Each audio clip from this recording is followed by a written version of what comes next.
దూరము అయోధ్య దిక్కు తిరిగి మళ్ళా వెంటనే అయోధ్య నడిపించి పిమ్మట వనము వైపుగా అరణ్యం వైపుగా మరణించినాడు. ప్రాతకాలంగా ఆ అయోధ్య ప్రవాసులు మిత్రమేలుగాంచి శ్రీరాముడిని చూడలేక కడిగించగా మిత్రులు దుఃఖించినారట. రథచక్రముల యొక్క జాడను బట్టి మళ్ళా స్వామి అయోధ్యకు వెళ్ళి ఉంటారని వారంతా కూడా అడుగునము హృదయములలో సీతారామచంద్రుడిని ధ్యానించుకోవచ్చు అక్కడ నివసింపసాగి ఉన్నారు.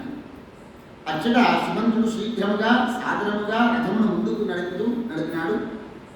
రాముడు సీతాలక్ష్మి సహితుడై సర్వ సమృద్ధులకు జనపదను చూచుచూ శృంగవేరపురము దాటినటువంటి గంగా తీరం చేరుకున్నారు. గంగను దర్శించి నమస్కరించి ప్రసన్న మనస్కుడై ఆ గంగలో స్నానం చేసినారు. పిదప రఘువంశ దీపకుడు శ్రీరాముడు శింశుపా వృక్షము నీడన కూర్చుని ఉన్నారట. ఆ సమయమున గుహుడు తన పరిజనుల ద్వారా రాముడి యొక్క శుభ ఆగమన వార్తను విని వార్త చెవిన సోకిన వెంటనే తన సఖుడు మిత్రుడు స్వామియకు రాముని దర్శించుటకు పరమానందముతో భక్తితో మధుర ఫలములను తేనెను పుష్పాదులను తీసుకుని వచ్చినాయట. తాను తన వెంట తెచ్చిన సామాగ్రిని రాముడి సన్నిధిలో ఉంచి సాష్టాంగ దండ ప్రణామం చేసినారు. రాముడు వెనువెంటనే అతన్ని లేవనెత్తి ఆలింగనం చేసుకున్నాడు గుహుడిని. పిమ్మట శ్రీరాముడు కుశల ప్రశ్నములు మీరందరూ కూడా కుశలంగా ఉన్నారా అని అడిగి గుహుడు చేతులు జోడించి లోకపావన నేను ధన్యుడనేది. నా ఈ విషాదన జన్మము రాజ్యవంతముల జన్మము సఫలమైనది. మీ శరీర సంస్పర్శ వలన నేను పరమానందాన్ని పొందుతుంది. రఘువర మీ దాసులకు నా ఈ విషాద రాజ్యము అంతయు నీదే. నీవు ఇచ్చటగా ఉండి మమ్మ పాలించము. 2 నగరానికి వచ్చి నా గృహమును పావనము చేయము. దేవా నీకే సేకరించి తెచ్చినటువంటి ఈ ఫలం మూలాలను కూడా స్వీకరించు. దేవోత్తమా నేను నీ దాసులను నాపై కృపచూపుము అని గుహుడు ప్రార్థించినాడు. ఓ రఘుత్తమా నా రాజ్యము నీ స్వాధీనం చేయుచున్నాను అని ప్రేమతో పడిన గుహుడి మాటలకు మిత్రమా నా మాట విను. నేను 14 సంవత్సరములు ఏ గ్రామము కానీ ఏ గృహమును కానీ ప్రవేశించను. అందించినటువంటి ఫలపూరాలను భుజింపను. నీవన్నట్లుగా ఈ రాజ్యమంతయు నాదే. నీవు నాకు అత్యంత ప్రియసకుడలే అని బదులు కలిగినాడు. తరువాత రఘునందుడు మర్రిపాలు తెప్పించి కేశపాశములకు అద్దుకుని లక్ష్మణుడితో సహా జటాముకుటము ఆదరముతో ధరించినాడు. సీతా సమేతుడై జలమును మాత్రము త్రాగి అంతగా లక్ష్మణుడు కుశ పత్రాదులతో శయ్యను ఏర్పరిచినాడు. దర్భశయ్యను ఏర్పరిచినాడు లక్ష్మణుడు. కృత అయోధ్యాన ప్రాసాదమున చక్కగా ఏర్పరిచినటువంటి హంసతూలిక కల్పమునందులే సుఖముగా ఎలా ఉన్నాడు స్వామి.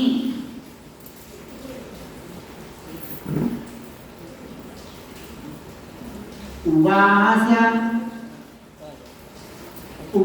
తత్తంగజగ ప్రాసాదాగ్రే యథా పురా సుష్వాపతత్ర వైదేహ్య పర్యంక ఇవ సంస్కృతే తతో విదూరే పరిగృహ్య చాపం సబాణతూడీరధనుస్స లక్ష్మణః రరక్ష రామం పరితో విపశ్యన్ గుహేన సార్థం సశరాసనేన. ఇంత బ్రహ్మాండ నిద్రపోయాడంటే స్వామి అయోధ్యలో పట్టుపరుపులో పడుకుంటే ఎంత ఆనందంగా నిద్రపోయినాడు. అలాగే దర్భశయ్యపై పవలించినా కూడా అంత ఆనందంగానే నిద్రపోయినాడు స్వామి. లక్ష్మణుడు ధనుర్ధారి గురుతో పాటుగా అన్ని దిశలా పరిగెత్తుతూ చూస్తూ చూస్తూ చూస్తూ గురుడు లక్ష్మణుడు ఇద్దరు కూడా సీతారాములకు కావలిగా ఉన్నారు. ఆ సందర్భమున గుహుడికి లక్ష్మణుడికి సంవాదం జరుగుతుంది. ఓ పార్వతి, నిద్రిస్తున్నటువంటి శ్రీరాముని ప్రేమించిన గుహుని యొక్క కన్నుల నిండా నీరు నిండిపోయింది. వినయపూర్వకంగా ప్రక్కనటువంటి లక్ష్మణుడితో, సోదరా లక్ష్మణ, రాఘవుని చూస్తుండేవా? దివ్య భవనమున సుందరతము బంగారపు హంసతూలికా తలకమున శయనించదు ఆ రామచంద్రమూర్తి సీతా సహితుడై దర్భపత్రమేమవు శయ్యపై నిద్రిస్తూ ఉన్నాడు కదా. ఇట్టి రాముని యొక్క దుఃఖములకు విధాత కైకేయి కారణం కదా. మందర బుద్ధిని విశ్వసించి కైకేయి ఘోర పాపకృత్యములకు ఒడిగట్టినది కదా అని అంటున్నాట ఆ గురువు.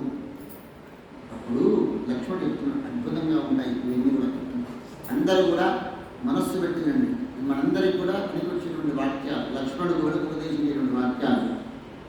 తత్శ్రుత్వా లక్ష్మణ ప్రాహ సఖే శృణు వచో మమ కస్య హేతుర్దుఃఖస్య కశ్చ హేతుః సుఖస్య వా. సోదరా, నా మాట వినుము. కస్య హేతుః దుఃఖస్య కశ్చ హేతుః సుఖస్య వా. బాగా గుర్తుపెట్టుకోండి. దుఃఖమునకు కానీ సుఖమునకు కానీ ఇతరులు ఎవరు కూడా కారణం కాదు. బాగా గుర్తుపెట్టుకోండి. ఒకరి వల్ల దుఃఖం కలిగింది కానీ కస్య హేతుః దుఃఖస్య, ఒకరు కారణం కాదు. మరొకరి వల్ల దుఃఖం కలిగింది అన్నా, ఒకరి వల్ల సుఖం కలిగింది అన్నా కేవలము స్వపూర్వాకిత కర్మైవ కారణం సుఖ దుఃఖయోః సుఖస్య దుఃఖస్య నకోపి దాత పరో దదాతీతి కుబుద్ధిరేష అహం కరోమీతి వృథాభిమానః స్వకర్మ సూత్ర గ్రథితో హి లోకః. కేవలం మానవుడు పూర్వజన్మమున చేసినటువంటి కర్మ అనుసారముననే సుఖము కానీ దుఃఖం కానీ అనుభవించుము, ఒకరి వలన కాదు. అలాగే జనుల కలిగినటువంటి సుఖ దుఃఖములు ఎవరు కూడా సుఖస్య దుఃఖస్య నకోపి దాత, ఎవరు కూడా కారణం కాదు.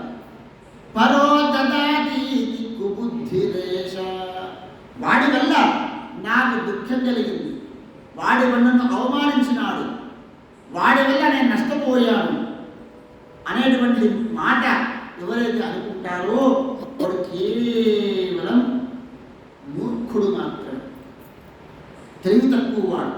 కుబుద్ధిరేష, కుబుద్ధిరేష అంటే కుత్సితమైన బుద్ధి గలవాడు అని అర్థం. అలాగే అహంకరోతి అహంకరోమీతి వృథాభిమానః, నా వల్ల వృద్ధి చెందిండు, నా వల్లనే వీడు కోటీశ్వరుడైనాడు, నా వల్లనే వీడికి ఉద్యోగం వచ్చింది, నా వల్లనే వీడు సుఖంగా జీవిస్తూ ఉన్నాడు, నా వల్ల ఇల్లు కొడుకున్నాడు, నేను అమ్మాయిని చూసి పెళ్లి చేస్తేనే వీడికి పెళ్ళే కాకపోతుంది అని కూడా అంటారు కదా. అమ్మాయి అంటే నీ బిడ్డ పెళ్ళి చేస్తున్నా, నేను ఎంత కష్టపడి వెతికి ఎన్నో సంవత్సరాలు వెతికి వాంతోడు మాట్లాడి ఈయనతోడు మాట్లాడి ఎన్నో చేసి నీ కూతురు వివాహం చేసిన, నేను నిలబడితేనే పెళ్ళైంది బిడ్డకు. ఎక్కడ పెళ్ళైంది ఎవరు చేస్తారు? ఇటువంటి మాటలు ఎన్ని మీరందరూ వింటూ ఉంటారు. అంటే మీ భాషలో చెప్పారు కదా. ఇవన్నీ కూడా కేవలం విర్రవీగుటకు దురహంకారముకు తాత్కాలం. దురహంకారం మాత్రం విధంగా మాట్లాడతారు.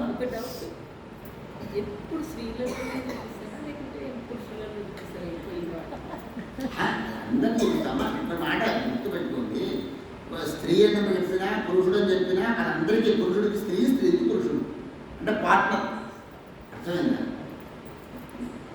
భార్యా బిడ్డల ముందు ఆసక్తి కలవాడేనుకోండి, భార్యకు భర్త, భర్తకు భార్య అర్థం ఇక్కడ.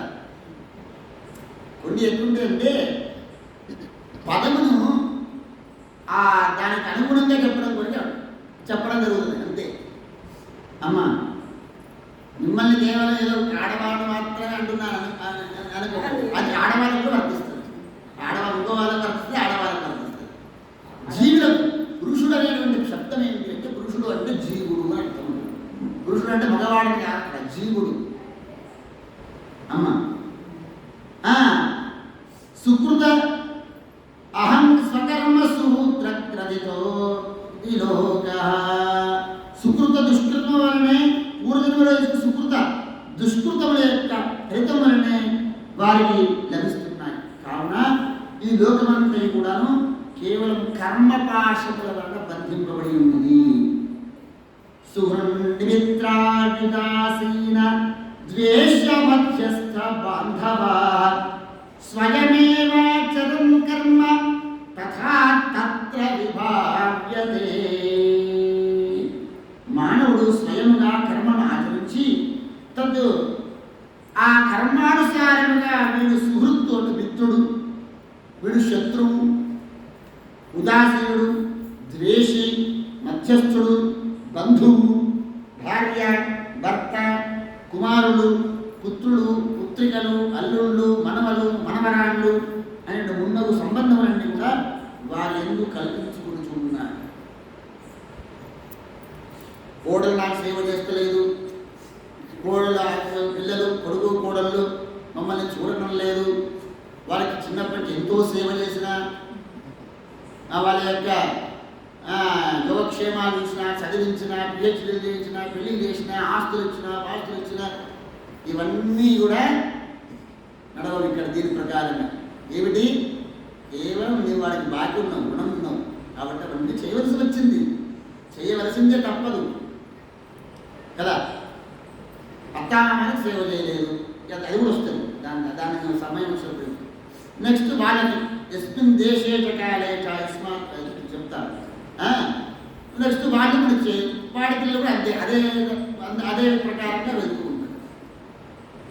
ఎవరైతే అత్తామామలకు సేవ చేయరు బ్లైండ్గా, వారు వాళ్ళ కోడళ్ళకు వాళ్ళ పిల్లలకు వాళ్ళు సేవ చేయవలసి వస్తుంది. ఒకటే నేను చాలా గమనించాను.